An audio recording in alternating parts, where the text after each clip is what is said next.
पशुपालक भाइयों, मैं doctor Satish Kogra, field technical manager ABS India.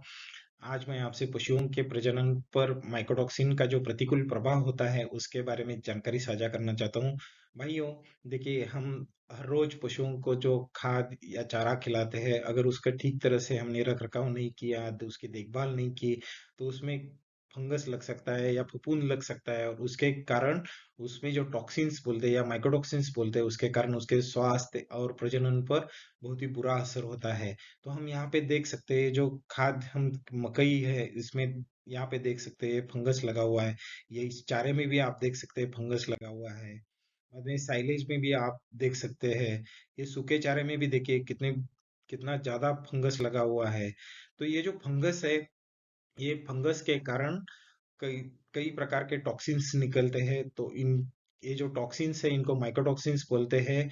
ये मेन मुख्यत्वे एप्लाटॉक्सिन, ऑक्रोटॉक्सिन, जेरेलिनोन आदि प्रकार के टॉक्सिन्स होते हैं। तो ये जब हमारे पशु जब चारा खाते हैं, तो उनके चारा खाने के बाद में ये शरीर में मिक्स हो जाते हैं, और इसके कारण कई समस्या, स्वास्थ्य संबंध में समस्या आ सकती है। प्रजनन संबंध की समस्या भी आ सकती है। तो भाइयों, तो इस प्रजनन पे पे जो प्रतिकूल प्रभाव पड़ता है उसके बारे में हम देखते हैं। तो उसका जो गर्भाधान क्षमता है वो कम होती है।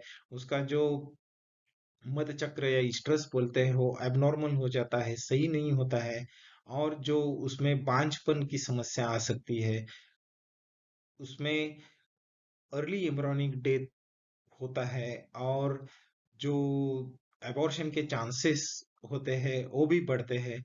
तो भाइयों, ये जो समस्या है एप्लाटॉक्सिन, ऑक्राटॉक्सिन, जेरेलिनोन आदि माइकोटॉक्सिन के कारण आने वाली पशुओं में, तो इसको रोकने के लिए हमें जो हम चारा खिलाते हैं वो चारा साफ सुथरी जगह पे रखना चाहिए। हरा चारा खिलाना, फ्रेश हरा चारा खिलाना चाहिए। जो साइलेज खिलाते हैं हम, उसकी भी अच्छी तरह से देखभाल करनी चाहिए, उसको हवाबंद कंडीशन में रखना चाहिए।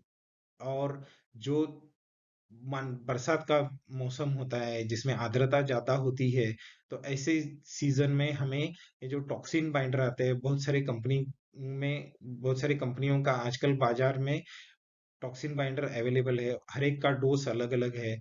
तो जो पशु चिकित्सक है, उनसे आप सलाह से हर दिन उसका जो डोज दिया हुआ है, प्रिस्क्राइब किया हुआ है, उसी डोज से खाद में मिला के अगर हम देंगे, तो ये टॉक्सिन बाइंडर जो है वो टॉक्सिन को बाइंड करेंगे, और पशुओं के शरीर में वो मिक्स नहीं होंगे, तो इनका इफेक्ट, टॉक्सिन का जो बुरा इफेक्ट है वो नहीं होगा। तो अगर आप ध्यान में रखते हैं, तो जो माइकोटॉक्सिन के कारण जो समस्या प्रजनन की जो आती है, और गर्भाधान क्षमता में कमी आ जाती है, स्ट्रेस साइकिल ठीक तरह से नहीं आती है, इनफर्टिलिटी हो जाती है, तो ऐसी समस्या से हमें छुटकारा मिलेगा, और स्वास्थ्य भी पशु का बहुत ही अच्छा रहेगा। धन्यवाद।